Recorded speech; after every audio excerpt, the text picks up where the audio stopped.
हाँ जी बेटा। जी हरीश भाई कैसे हैं? बिल्कुल ठीक भाई। और आपकी आवाज पहले सुनी नहीं कभी लगता। नहीं, मेरी आपसे हुई है पहले भी बात, अच्छा। इनका माइक नया है, लेकिन बस इनके पास माइक आज नया है, अच्छा वाला माइक है। आपने चालू किया। अच्छा माइक अच्छा। तो वो गालिब भाई के चैनल पे आपने शायद सुना हो कि मेरी डिबेट हुई थी इसके किसके साथ, साथ?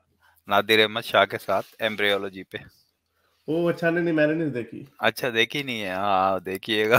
बहुत इंटरेस्टिंग है। नादिर तो वैसे उसके वो तो मानता ही नहीं, वो तो हार हार के कंसिस्टेंटली एक चीज में कंसिस्टेंट है, छितरौल अपनी करवाई जाता है, वो नहीं मानता। हाँ वो नहीं मानता। जो अच्छा चला वो हुआ कारतूस है भाई वो वो। जो वो चला हुआ नहीं, वो चलने से पहले ठूस हो गया था। मैंने तो टोटली उसमें मेडिकली बात की थी, और मैं खुद एक्सप्लेन कर सकता बहुत इजीली एम्ब्रियोलॉजी को भी और रिप्रोडक्टिव सिस्टम को भी, लेकिन मैंने जो है मायो क्लिनिक और जो ऑथेंटिक सोर्सेज हैं, क्लीवलैंड है, मायो क्लिनिक है, इसी तरह बेबी सेंटर है, बहुत सारी वेबसाइट से मैंने उनको दिखाई कि कोई ऐसी सिंगल स्टेज नहीं है जिस पे जाके वो लीच में ट्रांसफर होती है एम्ब्रियो, या जो है उसमें ब्लड क्लॉट में ट्रांसफर होती है। तो वो कहते हैं कि उनकी इंटरप्रिटेशन ये थी कि वो लगता है उसमें वो देखने में ऐसा लगता है जैसे ब्लड क्लॉट है, या वो देखने में लीच लगता है। तो लेकिन कुरान ऐसे नहीं बोल रहा, कुरान तो कहता है कि वो ट्रांसफर हो गया लीच में या ब्लड क्लॉट में ट्रांसफर हो गया। तो अगर वो लीच में ट्रांसफर हुआ तो एक डिफरेंट स्पीसी में हम ट्रांसफर चेंज हो गए, हम जो है एम्ब्रियो नहीं कहलाएंगे, क्योंकि जब वो प्लेसेंटा के साथ जाके अटैच होता है एम्ब्रियो एंडोमेट्रियम के साथ, तो वो उस वक्त एम्ब्रियो कहलाता है, उस वक्त वो जो है ब्लास्टोसिस नहीं कहलाता।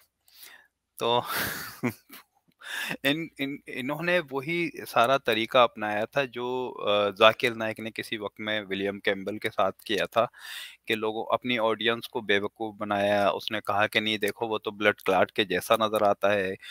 अच्छा दूसरी बात ये कि जब वो एंडोमेट्रियम के साथ जाके अटैच होता है तो समटाइम्स जो है वहाँ पे ब्लीडिंग हो जाती है।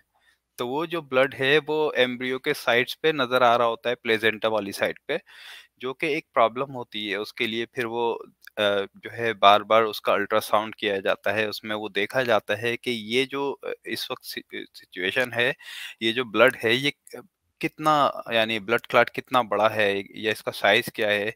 अगर वो छोटा होता है, माइनर सा होता है, तो उसको किसी ट्रीटमेंट की ज़रूरत नहीं होती। लेकिन अगर थोड़ा वो बड़ा होता है तो उसके लिए उसको मुख्तलिफ किस्म के इंजेक्शंस भी, ट्रीटमेंट दी जाती है। और या फिर जो है उसको उसका जो है या फिर उसको जो है अबॉर्ट भी बाज़ औक़ात मिसकैरेज भी होता है वो, उसी की वजह से प्रेगनेंसी और मिसकैरेज हो जाती है। ये जो ड्रामेबाजी है ना, लीच की तरह दिखता है। ये इस्लाम पेपर पे ये इन्होंने इस तरह डाला हुआ है, एम्ब्रियो एट 24 to 25 डेज, और ये साथ नीचे लीच डाली हुई है, जोंक। जी जी तो ये इसके ऊपर मैंने ये अपनी बुक में इसको डिस्कस किया था। असल में जो 24-25 डे एम्ब्रियो लगता है वो ऐसा दिखता है। ये इन्होंने उसको खींच तान के सीधा किया हुआ। ये देखें, ये इस तरह ये कर्व होता है ना, आर्च होता है, बल्कि ये किडनी से ज्यादा मिलता जुलता है। नहीं, बिल्कुल बिल्कुल, किडनी बीन से ज्यादा मिलता जुलता है, लेकिन इन्होंने इसको सीधा करके ना, इलोंगेटेड करके खींच के ऐसा कर दिया। तो देखो जी, लीच की तरह दिखता है। ये इतने बदयानत और बदतमीज लोग हैं। ये मैंने ऑब्वियसली आप अब गूगल भी आप कर सकते हैं कि पूरे एम्ब्रियो की स्टेप बाय स्टेप एज आप देखें, आपको मिल जाएगा। 24+1 +-1 डे पे इस तरह होता है, 26+1 -1 डे पे ऐसा होता है। ऐसा नहीं होता, ये झूठे जी। जफे अच्छा हैं। जो वेबसाइट वो यूज़ कर रहे थे वो अरबों की वेबसाइट है, एनबीसी। वहाँ पे मैं जब गया मैंने वैसे ही देख रहा था कि और मज़ीद आर्टिकल्स क्या हैं मेडिकल से रिलेटेड। तो एक कोई सादात करके कोई लेडी है मेरे ख्याल से, आई डोंट नो, अरबिक में नाम है। तो वो उसमें उन्होंने जो है मुद्गा की जो ट्रांसलेशन नई हुई है वो सोमाइट की है। अब सोमाइट का जो रोल है वो जो है मीट को और ये आपके फ्लैश और उसको बोन को एक साथ जो है ग्रो करता है, दोनों एक साथ डेवलप होती हैं इस सोमाइट के जरिए। अच्छा, तो तो जब ये एक ये मेरे से बहस कर रहा था ना, क्योंकि कुरान की जो आयत है ना, कुरान की आयत तो ये कहती है ना कि उसने फिर हड्डियों के ऊपर गोश्त को लपेट दिया, ये है गलत ना। है बिल्कुल। We made the clot into lump of flesh and we made the lump from bones. into the bones and bone rest with the muscles. हाँ, This is तो what ये हालांकि ये मैंने एक प्रोफेसर ऑफ एग्जैक्टर से पूछा, यूनिवर्सिटी ऑफ एग्जैक्टर के प्रोफेसर से पूछा था ईमेल करके, तो उसने मुझे बताया था कि इट्स ये साइमल्टेनियसली ग्रो हो रही होती है बिल्कुल हर चीज एग्जैक्टली। और उसमें। दूसरा ये और अब इन्होंने मेरी नादिर से इसके ऊपर बहस हुई थी, तब उसने कहा था नहीं नहीं ऐसे नहीं, यानी पहले हड्डियां, तो वो पहले हड्डियां आएंगी तो ऊपर बोन मास आएगा ना, ही वाज सेइंग दिस। तो अब आप मुझे बता रहे हैं कि अब इन्होंने नई ट्रांसलेशन कर ली है कि इकट्ठा होता है सब कुछ। हाँ, वो सोमाइट जो है वो एक बहुत बड़ा रोल प्ले करता है, उसी की वजह से हड्डियां और फ्लैश बनते हैं, मसल्स बनते हैं। तो उन्होंने मुद्गा की नई इंटरप्रिटेशन की नई ट्रांसलेशन की है कि इस सोमाइट है इसकी मीनिंग।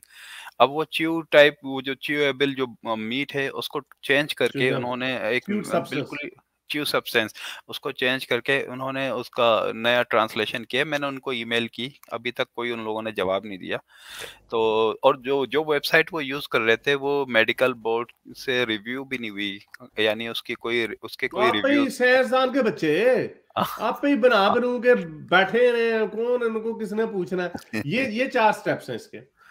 अल्लाह मियां ने स्पर्म में एक फर्म लॉजिंग वूम है, एक फिर क्लॉट बनाया, फिर फ्लैश और बोन्स बनाई है, और फिर बच्चा पैदा हो गया। ये 4 स्टेप्स हैं, और यही आपको गेलन में मिलते हैं जो मैंने यहाँ पे इसके अंदर तो नहीं हारिस, लगता ये है कि अच्छा इसमें एक चीज है कि ये आहिस्ता आहिस्ता आ जाएंगे। जैसे अभी आपने ग्रुप देखे ना कि वो अभी आप सिर्फ कुरानिस्ट हो गए, वो हदीसों को मानना छोड़ दिया। कुछ अर्से बाद वो कहेंगे यार ये कुरान की जो बातें ये तमसीली थी, इसका ऐसा मतलब नहीं था। ये आ जाएंगे, क्योंकि जैसे ये जो भाई बता रहे हैं ये आप उसको डिनाई नहीं कर सकते। अभी आप ये देखिए, ये जब ट्रांजिशन होती है, ये जब फ्लैश और बोन्स एक साथ बन रहे होते हैं, ग्रो होते हैं, तो बोन जो है बहुत ही सॉफ्ट होती है, बहुत ही सॉफ्ट लाइक अ टिश्यू। और बाद में जब वहां पे कैल्शियम डिपॉजिट होता है तो उस वक्त ये फिर हार्ड होना शुरू होती है। लेकिन वो दोनों एक साथ ग्रो कर रहे होते हैं। स्किन जो है बहुत ही थिन होती है और लाइक अ क्लियर स्किन होती है, यानी कोई उसका कलर नहीं होता। वो फिर आहिस्ता आहिस्ता पुख्तगी की तरफ जाती है, हड्डियां पुख्ता होती हैं। तो ये जो चीजें हैं ना, जितनी भी ये एम्ब्रियोलॉजी पे बात करते हैं। अच्छा दूसरा वो जो एमर्ज होता है बिटवीन बैकबोन एंड रिब्स, वो भी बिल्कुल गलत है। उन्होंने एक्स और वाई एक्सिस के जरिए जो है बताने की कोशिश की। देखो एक्स और वाई एक्सिस के हिसाब से जो है ये बोन और रिब्स के दरमियान आता है। अगर सर्जरी की जाए और किसी सर्जन को कहा जाए कि जनाब वो बोन और रिब्स के दरमियान है, वो तो सर्जरी सारी गलत हो जाएगी। मेरे इस नेक काम को जारी रखने के लिए मुझे पेपैल या पेट्रियन पे जरूर सपोर्ट कीजिए, ताकि मैं अपना पैगाम ज्यादा से ज्यादा लोगों तक पहुंचा सकूं।